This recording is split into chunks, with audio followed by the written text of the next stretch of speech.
On April 10, 2024, we lost JuniorPope, a Nollywood actor that is on his way to the A-list in the industry, in a very bizarre circumstance that would have been very, very much avoidable. Firstly, we must glean from the circumstances surrounding his death, even as freelancers, as remote workers, or as general people going about our daily activities. Now, there are some lessons that I think that are very important. I've broken them down into 4. Let me start from the beginning. He was called to play a movie role in a movie called The Other Side of Life before he went to the other side of life. And right inside the river, while they were setting out, he was very much concerned about his safety. I beg, no vex, yeah? Yeah, bros. Don't leave me there, boy, no vex. Over the love. Don't leave me there, boy, no. Don't leave me there, boy. I got 3 children. I will go raise them. Bros, I beg. Oh, Jesus, what is this?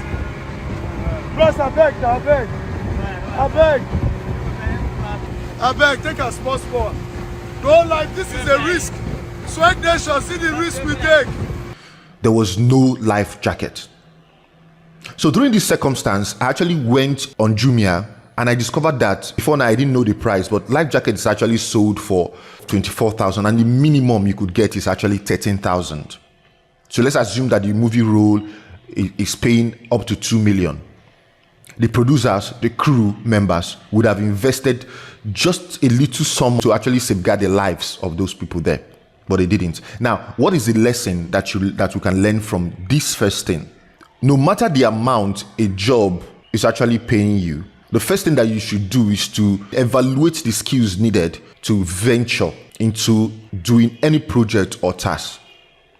So the water for JuniorPope is not a normal terrain. So most of his roles are on land.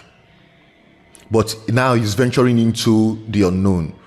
That he could have done the assessment, done the risk assessment before moving in. So before you accept any contract, before you apply for any job, before you accept any offer, do your risk assessment, do the skills assessment.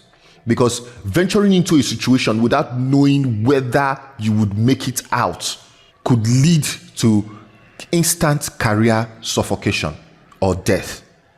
The second lesson to glean from this ugly situation is to learn more skills.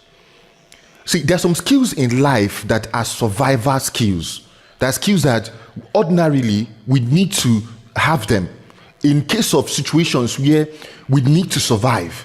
Now, assuming JuniorPope knew how to swim to just keep himself afloat until rescue comes, he would have made it. Not just JuniorPope, every other person that went into that venture, they would have made it. Now, how does it apply to your freelancing career? Now, sometimes we think that there are some skills that we do not need because it's not our field. See, some persons say they are marketers, so therefore they don't want to learn video editing. Some persons say they are video editing, therefore they don't want to learn marketing. In the coming years, the ability for you to stay relevant in the market will be determined by the number of skills that you have under your belt, whether survival skills, whether digital skills, or even the normal day-to-day skills. Now, skills like swimming, driving, CPR skills, these are things that you can learn to save your life or to save other people's life. Now, there's something called prompt engineering right now, but many persons are looking at prompt engineering for just prompt engineers. But in the coming years, many people would need to have the skill of prompt engineering. The last thing that I'm going to highlight is who are the people in your environment? Who are you looking up to?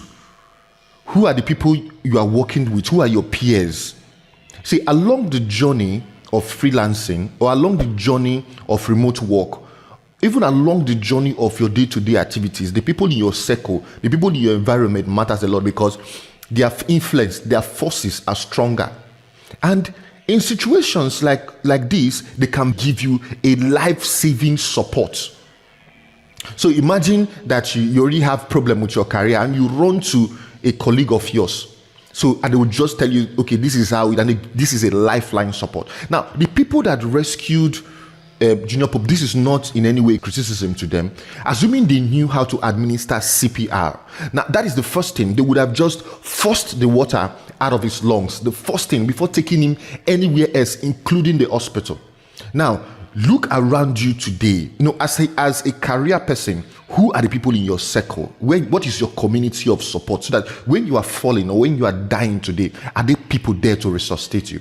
Now, this is the end of the video. It's a very quick one, and I hope you learn or glean from the ugly experience and ensure that you always put yourself first as you pursue your career. Thank you so much. My name is Franklin. See you next time.